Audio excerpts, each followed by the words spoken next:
जय श्री राधे कृष्ण। दोस्तों आज की कथा श्री कृष्ण के पिता होने का सौभाग्य पाकर भी बाल लीला से वंचित क्यों रहे वासुदेव। जन्माष्टमी भगवान का अवतरण दिवस है।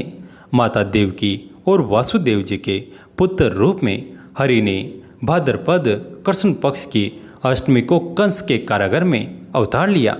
यह कथा संसार में किसी भी कृष्ण प्रेमी को बताने की आवश्यकता नहीं है।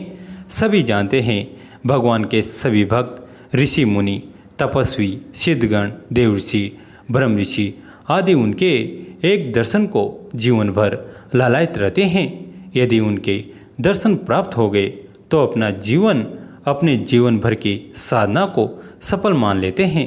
जिन भगवान के दर्शन इतने दुर्लभ हैं जिसके लिए एक जीवन का तप पर्याप्त नहीं है, उन भगवान के पिता बनने का सौभाग्य जिससे मिले उसके पुण्य आखिर कैसे होंगे। ऐसा सौभाग्य पाने के लिए क्या क्या होगा वासुदेव जी ने, ये प्रश्न मन में आता है ना।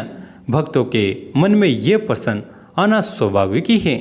उसी तरह एक और प्रश्न यह भी आता है कि संसार को गीता का ज्ञान देने वाले भगवान ने गुरु होने का सौभाग्य संदीपनी मुनि को कैसे मिल गया।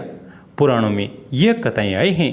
हम आपको वासुदेव जी के पूर्व जन्म की वह कथा सुनाते हैं जिसे उनको भगवान के पिता बनने का सौभाग्य मिला। कश्यप ऋषि ने एक बार विशाल यज्ञ का आयोजन किया। ऐसा विशाल यज्ञ जो किसी ऋषि ने इससे पहले अपने सामर्थ्य पर न किया हो। ऐसे विशाल यज्ञ के लिए तो बहुत धन संपदा की आवश्यकता होती है। कश्यप जी इस बात से चिंतित हो गए कि वे यज्ञ के लिए धन याचना करने कहाँ जाए। फिर ऐसे बड़े यज्ञ के लिए इतने अधिक धन की आवश्यकता होगी कि उसकी याचना में ही न जाने कितने वर्ष व्यतीत हो जाएंगे। इसी चिंता में डूबे कश्यप जी को एक विचार आया। उन्होंने राजाओं और कुबेर आदि से धन याचना के स्थान पर एक ऐसा सरल उपाय सोचा जिससे सारा कार्य भी हो जाए और हर किसी के सामने हाथ न फैलाना पड़े। कश्यप वरुण देव के पास गए, उन्हें अपने यज्ञ की अभिलाषा बताई और उसके लिए सहयोग की विनती की। वरुण देव से हर प्रकार के सहयोग का आश्वासन मिलने के बाद उन्होंने वरुण देव से विनती की। कश्यप बोले, हे वरुण देव, आपकी गौशाला में गायों के रूप में एक से एक रतन हैं। वे संसार के सभी अभीष्ट प्रदान करने में समर्थवान हैं। मैं आपसे एक ऐसी दिव्य गो प्रदान करने की याचना करता हूँ जिससे मेरे यज्ञ का कार्य पूर्ण हो सके। मुझे ऐसी एक गाय प्रदान करने की कृपा करें ताकि मेरा यज्ञ कार्य निर्विघ्न पूरा हो सके।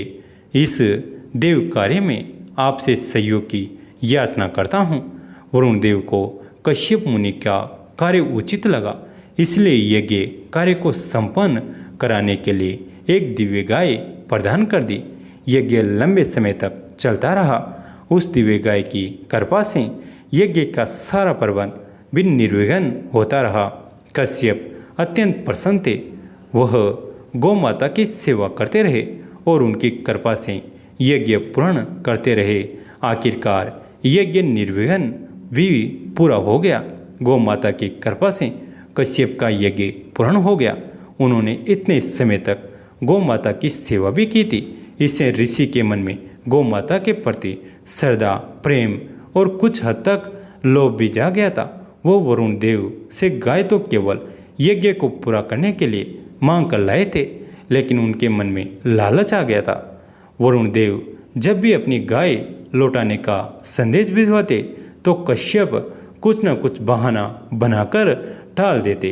कश्यप अब उस दिव्य गाय को वापस लौटाने से हिचक रहे थे। यज्ञ पूरा होने के काफ़ी समय बाद भी जब कश्यप ने गाय नहीं लौटाई तो वरुण देव कश्यप के सामने प्रकट हो गए। वरुण देव ने कहा, ऋषिवर, आपने गाय यज्ञ पूर्ण कराने के लिए ली थी। वो स्वर्ग की दिव्य गाय हैं। उद्देश्य पूर्ण हो जाने पर उसे स्वर्ग में वापस भेजना होता है। यज्ञ पूर्ण हुआ अब वह गाय वापस दे। कश्यप बोले, हे वरुण देव, किसी तपस्वी को दान की गई कोई वस्तु कभी वापस नहीं मांगनी चाहिए। आपके लिए उस गाय का कोई मूल्य नहीं। आप इसे मेरे आश्रम में ही रहने दें, मैं उसका पूरा ध्यान रखूंगा। वरुण देव ने अनेक प्रकार से समझाने का प्रयास किया कि वह उस गाय को इस प्रकार पृथ्वी पर नहीं छोड़ सकते, परंतु कश्यप नहीं माने। हार कर वरुण देव ब्रह्मा जी के पास गए और सारी बात बताई। वरुण देव ने ब्रह्मा से कहा, हे परमपिता, मैंने तो सिर्फ यज्ञ अवधि के लिए गाय दी थी, परंतु कश्यप गाय लौटा ही नहीं रहे। अपनी माता की अनुपस्थिति में दुखी बछड़े प्राण त्यागने वाले हैं। आप राह निकालें।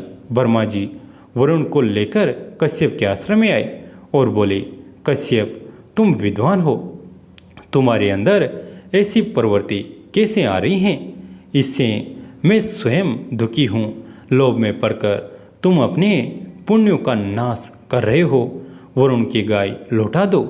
ब्रह्मा जी के समझाने पर कश्यप गाय को अपने पास ही रखने के तर्क देने लगे। वह उल्टा समझाने का प्रयास करने लगे कि गाय अब उनकी ही संपत्ति है, इसलिए लोभ की कोई बात ही नहीं।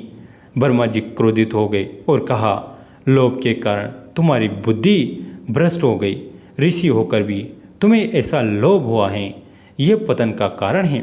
तुम्हारे प्राण एक गाय में अटके हैं। मैं श्राप देता हूँ कि तुम अपने अंश से पृथ्वी पर गोपालक के रूप में जाओ। श्राप सुनकर कश्यप को बड़ा क्षोभ हुआ, उन्हें अपराध बोध हुआ और उन्होंने ब्रह्मा जी से और वरुण देव दोनों से क्षमा मांगी। ब्रह्मा जी का क्रोध शांत हो गया। वरुण देव को भी पछतावा हो रहा था कि कश्यप को ऐसा श्राप मिल गया है। ब्रह्मा जी ने श्राप में संशोधन कर दिया।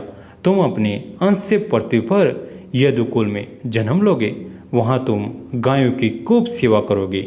स्वयं श्रीहरि तुम्हारे पुत्र के रूप में जन्म लेकर तुम्हें कृतार्थ करेंगे। कश्यप श्राप को वरदान में परिवर्तित होता देखकर प्रसन्न हो गए। उन्होंने ब्रह्मा जी की स्तुति की। कश्यप ने ही भगवान श्री कृष्ण के पिता वसुदेव के रूप में धरती पर जन्म लिया। जय जय श्री राधा माधव, जय श्री राधा माधव। दोस्तों, कैसी लगी ये कहानी कमेंट करके जरूर बताएं। वीडियो को लाइक करें, चैनल को सब्सक्राइब करें, घंटी के बटन को दबाकर ऑल पर क्लिक करें। दोस्तों, इस कहानी को अपने दोस्तों के साथ, फैमिली के साथ शेयर कर जरूर करें। कहानी अंत तक सुनने के लिए आप सभी का तहे दिल से धन्यवाद।